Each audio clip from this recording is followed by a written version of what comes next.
Okay, so welcome along. My name is James Cooper.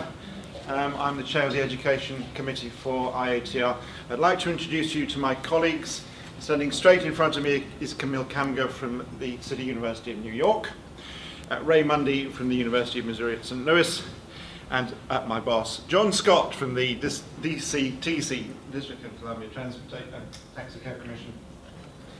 I'm going to give you a very few minutes background as to what we are trying to achieve. We have a piece of paper which you should have received, which is asking you about your own cities, and we'd be very grateful if you could help us with some key information. And I'm going to tell you a little bit about the IATR fact book and the structure of the presentation and the discussion we have for you this afternoon. I suppose these are the key questions that I'm hoping to cover. They are what it is, what its purpose is, who it is intended for, how it will appear, and how we intend to update it. So I'm going to start with a very quick background to the fact book. And this, if you have been involved in taxi studies in the past, is a very common scenario you will have seen. You go out, you reinvent the information from peer cities, you reinvent the information in surveys. It's something that's done over and over again. And the basic concept in developing a fact book is that you don't have to do that. That the IATR provides a national and international resource providing base information about the taxi industry, and we'll cover what that will look like shortly. There are a few things before we go on that I think are important to highlight. We're talking about a common structure, and a common structure is very good if we all use the same terms, but we don't. So at the very outset of where we're going is defining the terms that we're going to use in the key fact book and how it's going to work. We're going to talk about how it's updated. The concept is that we'll update it on a year-by-year basis and as things change, and we're looking for your participation and input to that. And we wanted to add beyond that, so there is a value add beyond a list of facts and figures, which is to provide a review of what is happening and the background to some of those figures and the context of the locations in which they are based. So very quickly, I'm going to present to you the goals and the aims of today. I'm going to invite your comment. I would love you to tell me where you see opportunity to develop further, where you think the facts and figures that we are suggesting, proposing, are sufficient or insufficient, and then be involved in identifying the facts and figures. So this is what it looks like. At least this is what it looks like in my brain at the moment. It's an online fact book, may become a hard copy, with a searchable database to provide you with a series of information on common terms. We're also adding into this review and analysis based on the long ongoing discussion that we've had so far as to what is useful and helpful to you. I'm going to very quickly touch on the content. And at this point, I'm hoping that you'll tell me if these headlines address the issues that you see as interesting and useful. This is an interactive session. We need to understand what else we need to put in. So we're putting in single definitions of terms used. You'll see some examples of those in a second. We're putting in examples of the other words used for those terms, also known as. And whereas Chicago may well have chauffeur, Washington DC most certainly does not. They've got drivers, and we are setting out a common set of terms at the outset. We're starting with an overview of approaches to regulation in the United States of America. And we, as you can tell, I'm not from the US. We're moving this beyond these shores to address issues internationally. We want to put classifications of services by type. You're seeing a lot of discussion at today's meeting about different forms of transport, different types of vehicles out there. we need to put, hopefully, a classification in detail on that one. I'm getting on, well, yes, he's not here. He needs his picture in here. Here we have the introduction by our beloved president, who will welcome everybody to the IATR Fact Book. And it is a commercial venture. So at this point I have to point out we have very good support and sponsorship from 4 excellent people, groups, including the University of Missouri St. Louis, Taxi Research Partners, CUNY and Harrah Associates. This is a growing field, so these people are pushing the bounds forward. And here I wanted to give you an idea of what the terminology pages will look like. These are some proposals, and it is a standard series of terms that will avoid confusion or mismeasurement. This page, you may be able to see, starts with the definition of what a taxi is, what a limousine, a sedan, and jitneys are. These are standard definitions that we intend to use throughout the ongoing process. And terms change. So terms will be updated to reflect changes in the licensing terminology, changes in practice, and changes in regulatory approaches. Splitting the terminology by theme. The first page you're looking at sets out vehicle terms. You'll see another couple of pages briefly. And we're setting out other terms with the same or similar meanings. Thank you. A couple of pages of these because there's an awful lot of them. This is really just to show you some headings. Terms related to taxi operation. We start with simple things like taxi meter, initial charges, flag, flag drop, flag pull, depending on your city, so that there is a common series of terms. And down the right-hand side, we keep going with the same thing. Thank you. And more. And right at the end, we're talking about the regulatory distinctions. This is the one I need a lot of help with, related to smartphone applications. My apologies to the good people of Carmel. I put a K at the beginning of their name, which is an obvious mistake, but everything else I think is spelled correctly, with the exception of the umlaut on Uber. And then we get into some more detail.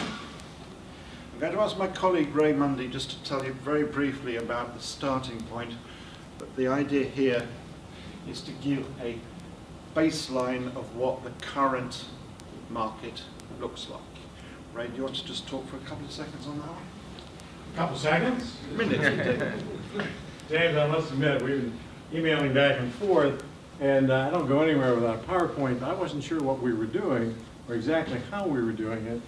James assumes that I read the emails that he sends me, and I wasn't quite in the ballpark. But I think in any kind of taxi fact book, and we go back and forth ever since we talked about this the last 2 years, we do want to differentiate it from the TLPA taxi fact book.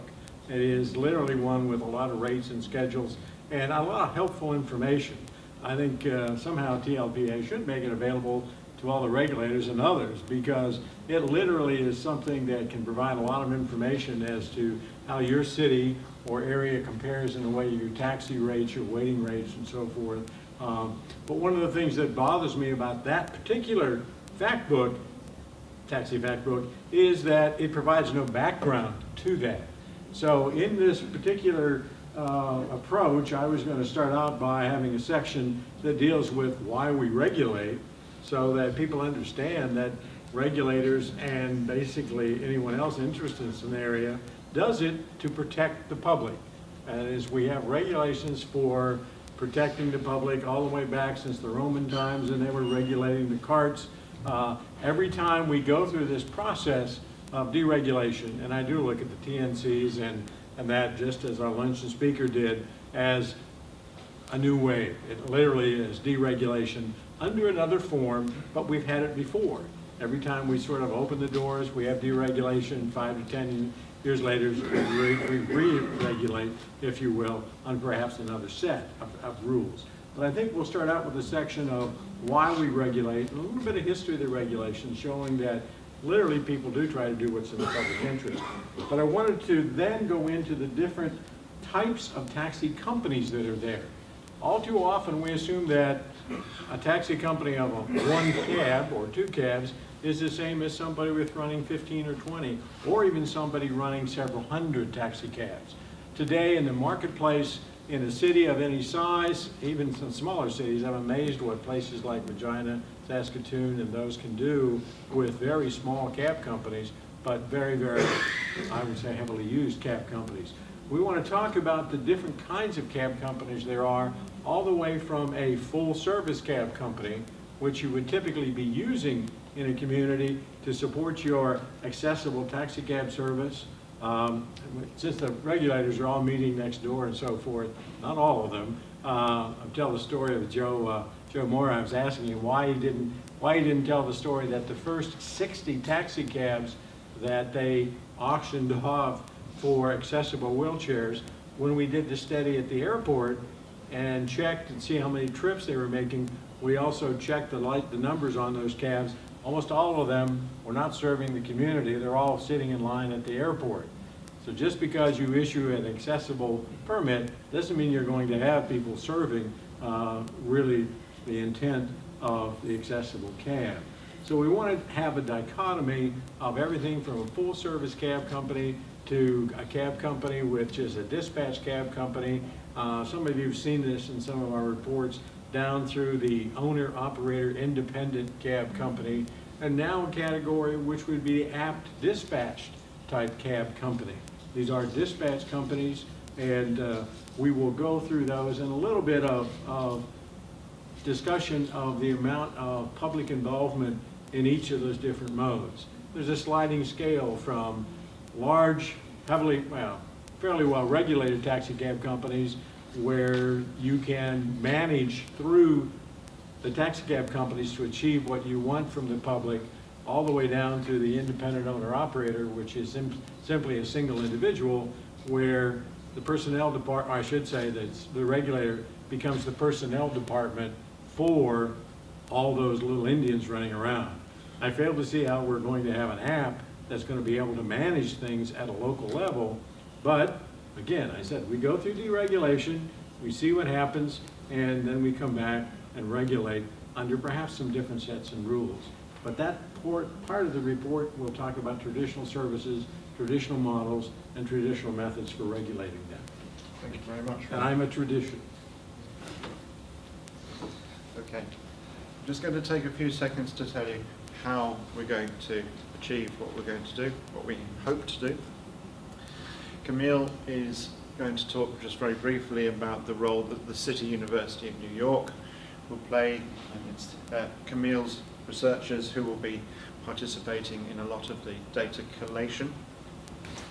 Thank you, James. I'm Tamik Kamga. I'm at the City University of New York, and also I'm the director of the University Transportation Research Center. So it's a consortium of universities in New York, New Jersey, and Puerto Rico. It's federally funded, so we have close to 19 institutions that participate into the program. So we're glad to take this initiative and get involved with students and work with you guys and with the data so we can develop the fact book. So as you know, it's a lot of big data. There are a lot of taxis now have GPS. So we thought that maybe through those data, we can really extract information that can come to this initiative.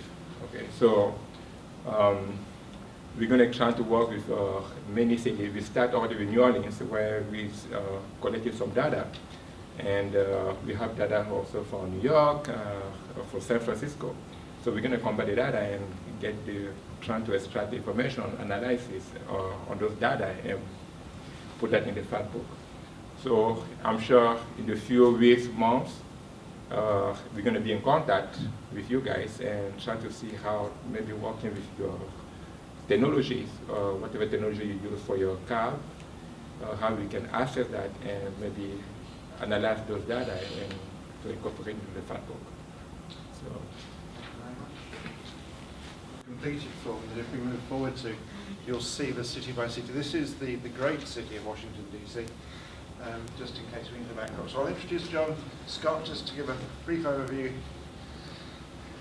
Good afternoon. I just started at DC after 23 years in San Diego, so I've got a little bit of different views of how things work from one area of the country to the other. But in DC specifically, what we're doing now is we're revamping our computer system through our PSPs, which basically they collect a 25-cent fee per trip for the commission from every trip in DC. Currently, we have an average of about 375,000 trips a week. We have about 5,800 cabs a day on average working in the city, and these are all legal licensed taxi cabs.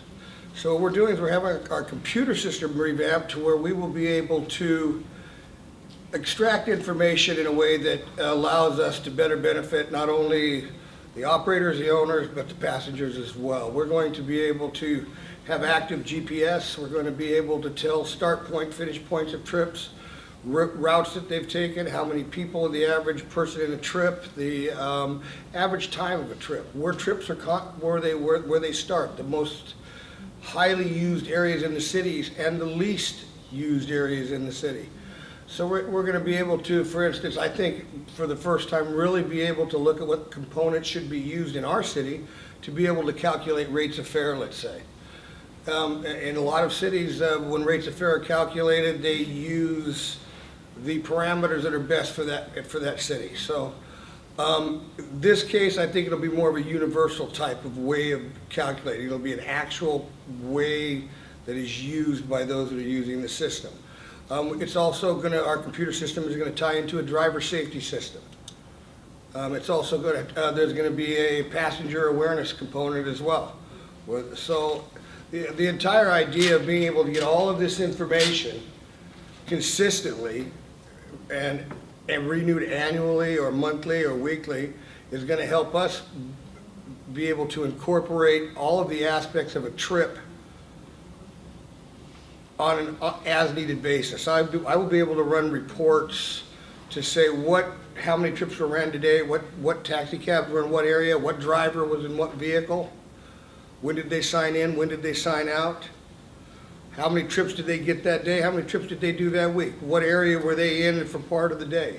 So that's what we're working on in DC, and those are the types of things that this fact book will hopefully allow everyone to gather the information consistently so that, in my view, a new regulator comes on board and he doesn't have to reinvent that wheel, and he can look at a fact book and be able to say, this works in this city, this works in this city. Every city has a little bit of something different in how we regulate by our structure, whether we're local, state, federal. In DC, it's a conglomeration of all.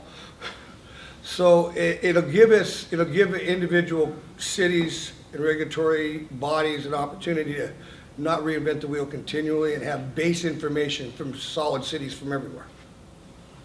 Okay, thank you. Okay, it's almost over to you. If you expect audience participation, you should give them some warning. So this is warning. I've got a few questions, but I want to introduce you to some of the partners internationally with whom we will be working. The first one to mention is the Transportation Research Board. And if you haven't come across the Transportation Research Board, why not? Meeting in January in Washington, DC. Please do come to the special workshop session on the Sunday, the 15th of January, which will be looking specifically at apps. We're also working with the Taxi Research Network, which is based in the United Kingdom and in Brussels, and Taxi Intel, to look at the European side of information collection in order to provide you with something beyond the US. Now, I threatened to ask you some questions, and I suppose the first question is, and silence is great because it means there's no problems, but do you have any thoughts about the way the fact book looks? Is it going to answer some of the questions you feel the regulatory side need? I'm going to start with the lady just... Do you have information about which apps operate in which cities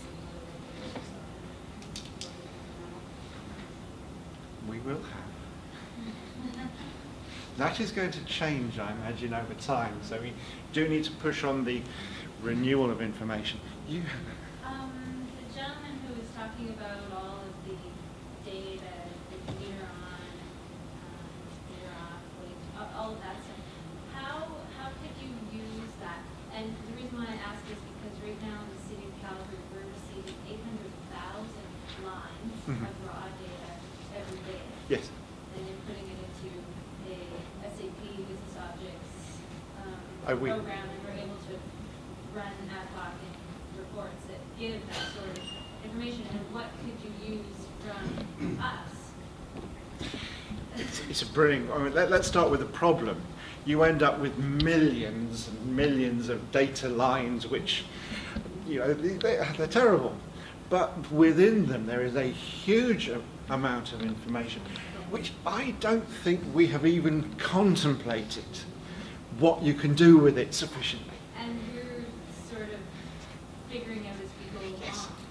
So we should figure this out together. It would be very helpful. And I think where we should be going in terms of how Calgary is going to contribute is to take some case studies of regulatory outcomes that are better informed by real data. Funny you should. I know people that do this. The problem is many cities are not as advanced as Calgary. And you know the problem of asking Uber to give us information. It's difficult. And let's be honest, it's difficult for Yellow as well. It's important because in the absence of information, regulatory decisions are not as good Right. as they are when you have that information. I'm on my exciting bit, so I'll calm down a bit. I know, it's super exciting. Today, Calgary released 383 more taxi plate licenses Yes. on the basis of partial information. No, well, not really, but But even then, you talk about your fare setting. How do you define meter rates if it's not on the basis of operational information? You need it. we know, for example, that on Friday and Saturday nights during our peak periods, our meters are on 54% of the time, 55 at the peak, and in Calgary, with it being so spread out, that's capacity. And we know the number of vehicles that are on the road at that time. Yeah. The other ones could be, but they choose not to. There's such a wealth of information. There's so much information. So it's policy, but it's more than that. It can help the industry. It can inform the driver as where they're going to be needed and therefore make money. And I may take one step even further. We do all these things on public surveys. We have a 7,000 response survey from the city of Houston. It's huge. I don't know, You have another? just in case. How do you use that one? I'm sorry. Oh, shoot. Sorry, I was asking. But as far as I'm aware, outside of individual city studies, these things haven't been put together. You know, there's not a database, a wealth of information for you to go to and say, well, what do Uber customers think about taxi services? Well, they're pretty terrible. What do other customers think of taxi services? They're pretty good. This is weird, but at the first time ever, we're in a position to bring these in line. Okay, I'm getting very enthusiastic about it. What else do we think the regulator can benefit from this? Jason? One piece of information, like I generally hear some confusion from regulators about, especially in cities sometimes where there's, where you have a new regulator coming in and maybe the previous regulator wasn't the best steward of the system. Surely not. Is how complaints get handled in a jurisdiction, right? I mean, do they rest entirely with the tax company? Is there a set process that the regulator oversees? You know, what contact numbers are used? How are they staffed? That entire sort of customer service angle, which oftentimes regulators take responsibility for, and sometimes just seems to be a game of ping pong between. No companies playing and with regulators. regulating. Okay, yes, I get the point. We can bring this in. Will Uber contribute in the same way? I don't know, and that's just something I had a lot of confusion with when I was in consulting, right? Like, Of Hamilton's Of course. sort of a disaster in that respect. No one really knew who was responsible for what. I think there is. I think there is a responsibility on the regulators to base decisions on fact. But I think that fact is only partial if you only see what your licensed taxi industry do. So I think we should be talking about extending beyond the taxi industry to liveries, to limousines, to TNCs as well. Okay. Anybody else? Cami? I was just curious, so this will be a fact book probably available in print that folks can do and also electronically as a PDF download. For you guys, will people be able to load PDFs like attachments to send to you? Because for the vehicle security Yep. section, it would be wonderful if we could also ask questions like, do cabs a day for the GPS? Is there safety training, like annual training? I have found in my research that the training of taxi cab drivers in general and also the safety component varies incredibly by city. It's just something to think about. This is a huge endeavor and anything you do I think is going to move the field forward. So already we're going to be very successful. But because any information I think is going to be very helpful. But, I think all of those just points. my suggestions. I think all of those points need to be brought in. And you do put me in mind of another question. We shouldn't just be producing a list of facts. We should be providing access to information beyond in interpretation and in research analysis. So maybe it becomes a pathway through to reports and individual city studies as well. That's maybe a step beyond where we are at this Maybe point. a database that a few key people have access to. Once you get a database going, you can always do things like memorandum of understanding or agreement with other agencies to share. You have customer service component also. That's a very good idea. If your ideas are not there, please forgive me.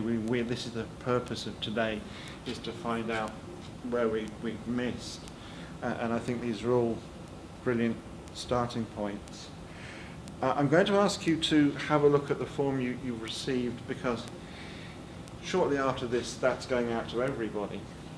And I'm quite keen to understand if it is understandable to you. Have you been able to understand the questions as they sit on that sheet in front of you? And again, I'll take silence as it's perfect. Provide them with a filled-in version, it would be easier. I started filling it in before you put that up, and it's a little Well, different. this was our attempt to fill it out. So Right. there are things in here that have added on. Do you think it's necessary to use a set of common terms across the industry, even if they're different to the ones you use in your own authorities? Okay. This is going really quickly. Sir? I work for the International Road Transport Union in Geneva, and we have a big taxi committee. And in fact, a few years ago, we published a handbook on European taxi regulation. You might have seen it already. My question is there any common language? You're talking about terminology, otherwise glossary of terms. Is there any common language which unites American and European practices? If not, maybe I agree it is time to do it. That there is a common language, but it's way up here because we talk about hackney carriages, we talk about private hire car. Many different terms mean the same thing. And I agree totally, if the IRTU is prepared to work with IATR, one of the outcomes of this is the ontology of terms which can be applied. The biggest problem with trying to get a common set of terms is that nobody will see everything according to them. So it's going to be different for everybody to take on board. But I would love, do you feel there is a role for us to talk with you in Geneva? Absolutely. I'll talk to my people who is dealing with the tax. I'm not involved directly. That would be fantastic. I'll talk to them. I'm confident they'll be interested to do something to That would be great. develop global approach, because tax is becoming international business. and the problems are international. Just in case people, the Amsterdam meeting in November, we have the taxi Intel meeting in November, we should get you there. Does the concept sound reasonable? I thought this was a question. Would there be a public facing end to the database of one, something that's delivered to the communities and reporters and people interested in the topic? Well, I have to give you the official answer, which is currently no. This is a member service at the moment for IATR. But clearly, the more you move out, get involvement from IRTE, you can't keep this as IATR, TLB as well. I was just going to mention that NYU London Center for Transportation has like a taxi fact book that's really interesting, but it's New York specific and it hasn't been updated since I think 2012. So It's Bruce Schaller is here. Bruce Schaller is here, he predecessor of the Rodin Centre. But we should talk about bringing them together. I'm not going to keep you. I do want the forms back, but I also want any comments about things that you feel we are missing. I'm quite keen to have a public face to this as well, because it will might prevent, incorrect reporting. You know? And fair, this is an organisation that is trying to be cross-community, and neutral. We should be presenting these things with everybody's agreement. Right. So John, I mentioned earlier, and I have a question. How many of you are aware of or use the taxi fact book from the TLPA? They have all this data, city by city. In consulting, you probably use it, I would presume. And they publish it every year. It's called the TLPA Taxi Fact Book.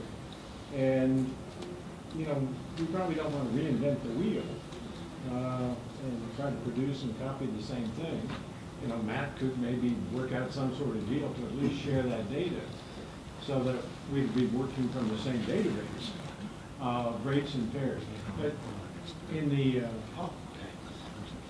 airport and ground transportation industry, we capture data on all North American airports the same way. And it's called fees and fares study for airports. We're interested in fees, we're interested in fares. But we categorize it by each airport, and we ask certain questions of each airport in terms of their insurance levels, their fees for each of the different ground operators. And we do that for both the U.S. and Canada. Sean Whitaker from Calgary, our Canadian people, we were there at our meeting last week, and they looked at, Canadian airports are organized and their authority is much different than the authorities they have in the U.S. So they looked at us and said, we don't have any problem. They're not here yet, and we don't want them. And if they come, we'll be happy to accommodate TNCs as any other prearranged operator. They have to follow the same rules. Case closed. So you can't just say, no, we're not going to change our business model. You can simply say you're going to have to apply to it. But all those airports do participate and keep the same data available. In the industry, this would be one way of cooperating with the industry to achieve kind of partial the data needs that you want. We need to talk to all organisations, including TLPA, about bringing information closer together. I totally agree. I've put our president's picture back up just to keep him happy. I've been trying to erase my picture from everything and humble myself this time. I can't help myself.